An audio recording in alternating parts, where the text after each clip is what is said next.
Magandang buhay mga kamisis! It's a brand new day, brand new vlog.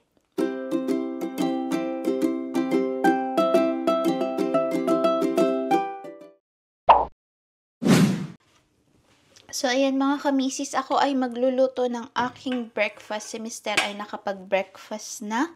So ako na lang ang problema. So magluluto ako ng egg and bacon para sa ating breakfast. And then meron akong nabili. First time ko tong itatry. So reduce siya, kaya sabi ko, sige nga itry ko nga. Ano siya, potato. Yan, toast me for breakfast. So ganito ang itsura niya, para siyang pancake but made in potato. 6 pala ang laman niya. So, dati siyang 1 pound, naging 25 pence na lang siya. So, yan, para siyang pancake. Yan, ganyan ang itsura niya. Yan, first time ko tong makakain. So, gagayahin ko yung nasa ganito yung itsura niya. Dalawa yung binili ko, 2 pack. Ganyan ang itsura niya, oh. Gagayahin ko to. Gagayahin ko yung picture na yan. So, yan. Prito lang ako ng itlog and bumili rin ako ng bacon. Ayan, bacon, sabi ng bacon. Medyo matagal to. I know what I'm gonna do. I'm gonna put it in the air fryer para hindi ako matalsikan. Diba kasi itong mga bacon is matalsik. So para mas madali siya, ilalagay ko siya sa air fryer. Air fry lang natin ng very, very light. So, 180 for maybe 10 minutes and then tingnan natin from that. Char!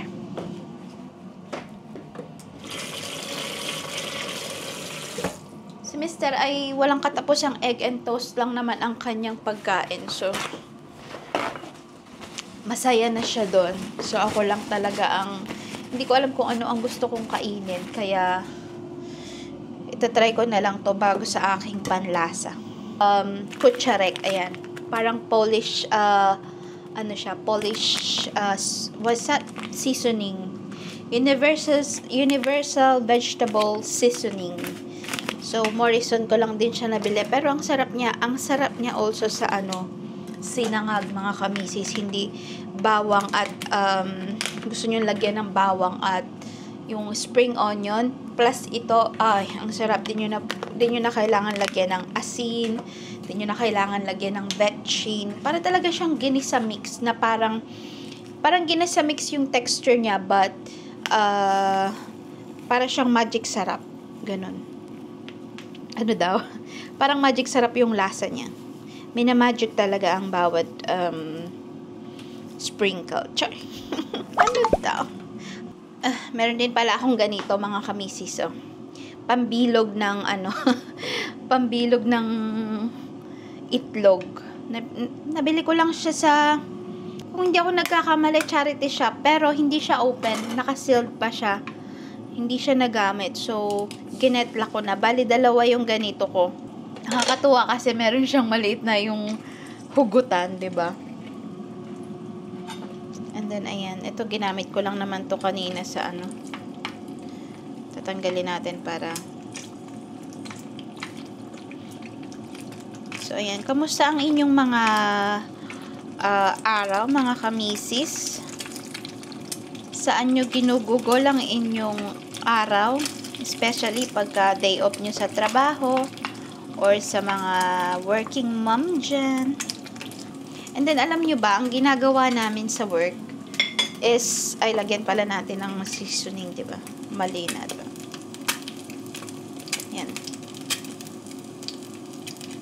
Napadami na yata. Ang ginagawa namin sa work is, sprinkle lang namin ng tubig.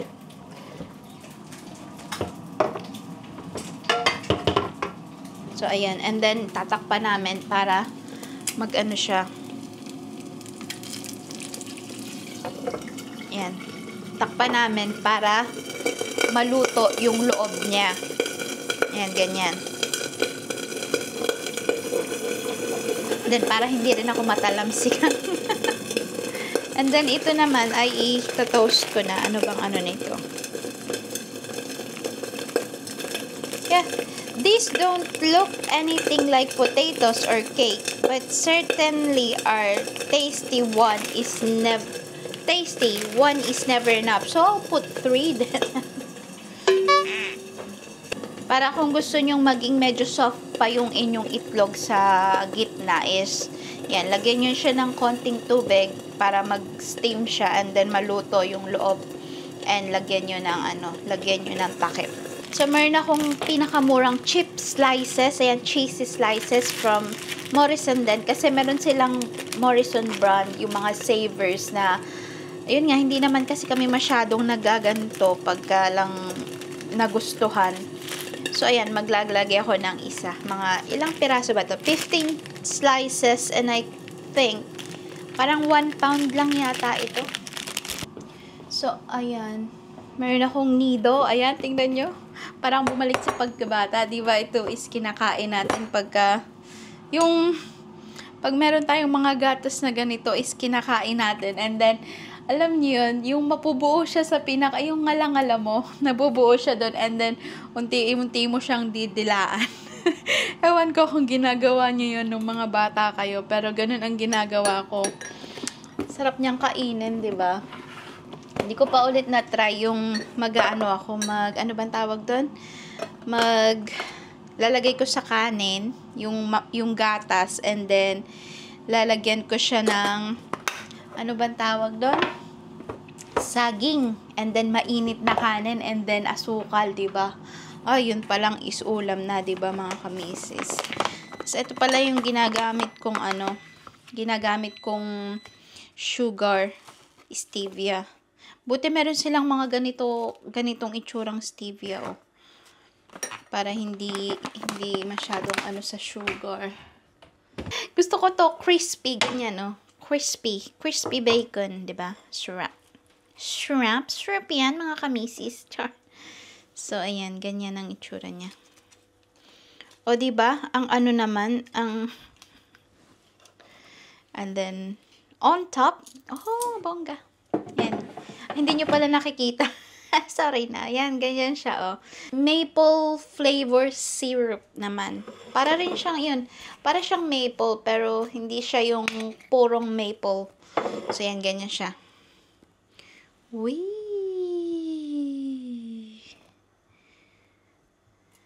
Tada!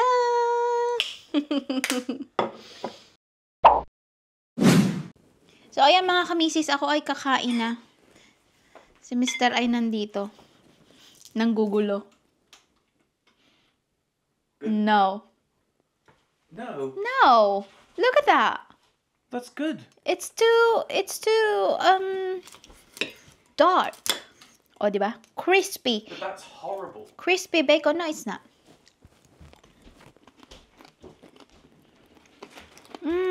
Bacon. Tikman natin lahat yung potato and stuff. Again. Kain tayo mga kamisis. Ang laki ng subo ko, di ba?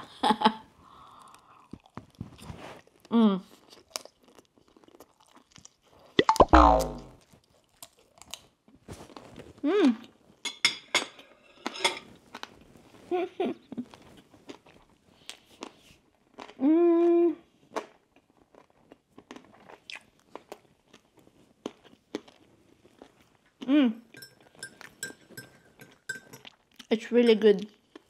Para siyang pancake. Itong parang tikman ko nga ng siya lang.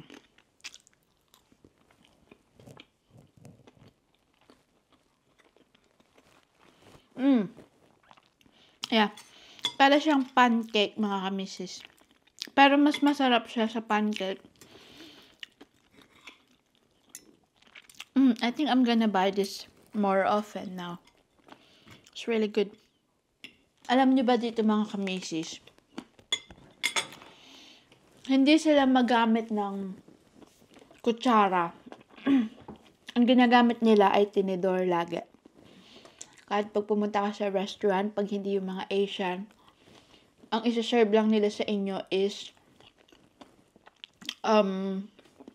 knife and fork. Kaya, natuto na din ako na gumamit ng fork sa rice, kahit sinangag. And then knife. Ayan, ito lang ginagamit nila dito mga kamisis. Hindi sila gumagamit sila ng spoon pagka yung may mga soup, ganyan. And then pudding, mga cake, ganyan. Yun ang ginagamit nila. Yun din ang sinaserve namin dun sa restaurant. So, ayan mga kamisis, ako ay nagsasampay lang dito. Sa loob lang kasi ako nagsasampay mga kamisis. Then, ayan, meron ako ditong, hangiran ng mga socks. Nabili ko to sa Morrison. Buti na lang meron silang ganito na dito. Parang nung nakaraan, nung tourist visa pa lang ako, kasi naghahanap ako ng ganito, wala akong makita. Or hindi ko lang talaga siya nakita. Pero napaka-useful nito, lalo na dito sa mga, sa mga socks. Kasi dito talaga is, ano bang tawag doon? Lagi ka talagang naka-socks kahit nasa bahay. Dahil, especially ngayon na sobrang lamig na. Nilalamig na nga rin ako kahit ganito yung suot ko is malamig. Tumatagos yung lamig. Hindi pa namin nasindihan yung heater. And also dito sa kitchen is walang heater.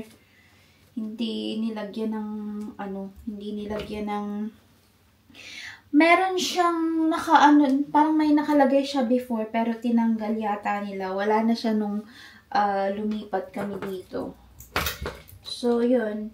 Pero meron akong portable na heater. Nabili namin sa charity shop, and then meron din akong ano bang tawag doon? Fan heater. Kaya carry bells na lang din. Pagka talagang hindi ko na kinaya ang lamig is yun na, ginagamit ko na siya. So, ayan. And then, yan. Hindi pa ako kumakain. Wala pang kain itong inyong kamisis. Ang huli kong kain ay yung umagahan kanina. Hindi pa ako kumakain ng ibang pagkain kasi nakita ko na naisip kong mag-mall, mga kamisis. Dito is hindi gaano maganda ang mall, mga kamisis. At ang mall dito ay hanggang alas 5 lang. Dito sa part namin. Pero, ano bang tawag doon? Siguro sa iba, yung mga city na talaga is, dito kasi is countryside, mga kamisis, kaya maagang nagsasara. Probinsya ba? Kaya maagang nagsasara ang mga shop kasi wala naman talagang masyadong tao na nasa bahay na agad ang mga tao. Tulog agad ka. Parang probinsya nga, di ba? Sa probinsya natin is mga alas 7 pa lang, mga gagayak na ng tulugan, di ba? So, ayan, isasampay ko lang dun sa tabi ng aming radiator kasi meron din akong ayan, meron pa pala, mga uniform ko pala itesh. So, ayan, mga uniform ko. Ayan, sampay ko lang ito mga kamisis, saglit lang. So, ayan mga kamisis, ako ay mag-uurong lang bago kami umalis. Bibilisan ko na lang ito.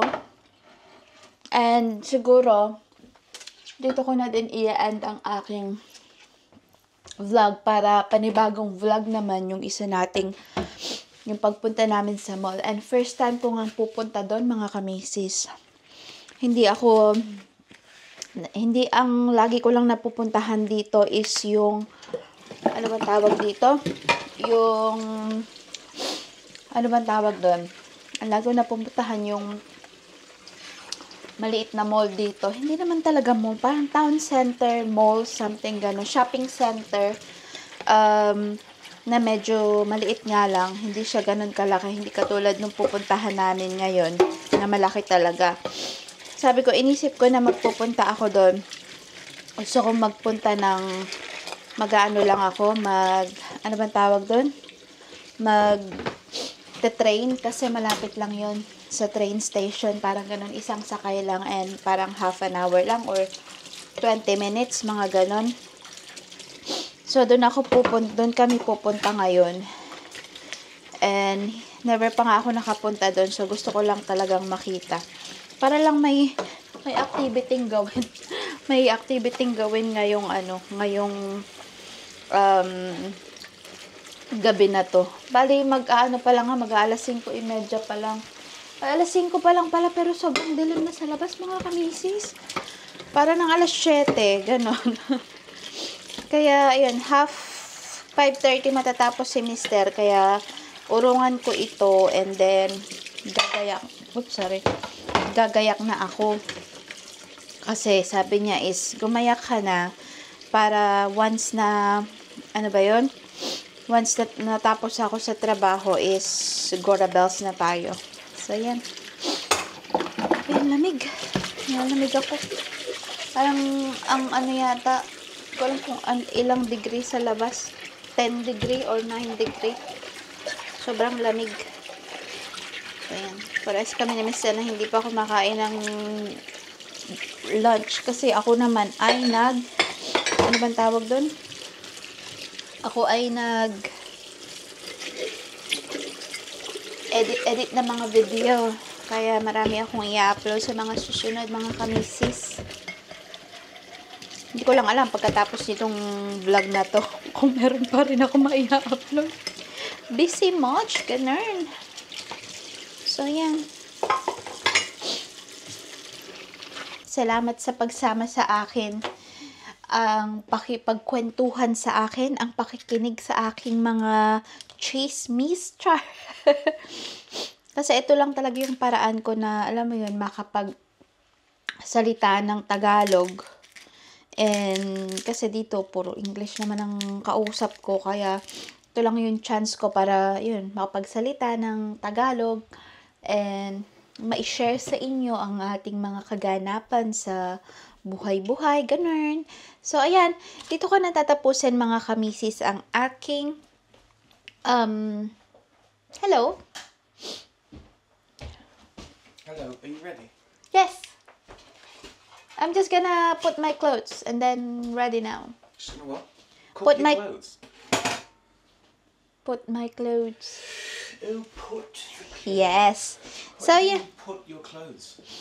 I'm gonna change. Change, Yeah, right. change. I mean, change. So, ayan, mga kamisi, see you again on my next vlog. And yun, bukas na agad, o, diba? Para ililibot ko kayo dun sa may shopping center natin. So, ayan, salamat sa panonood and mag-iingat tayo lahat, mga kamisis. Bye!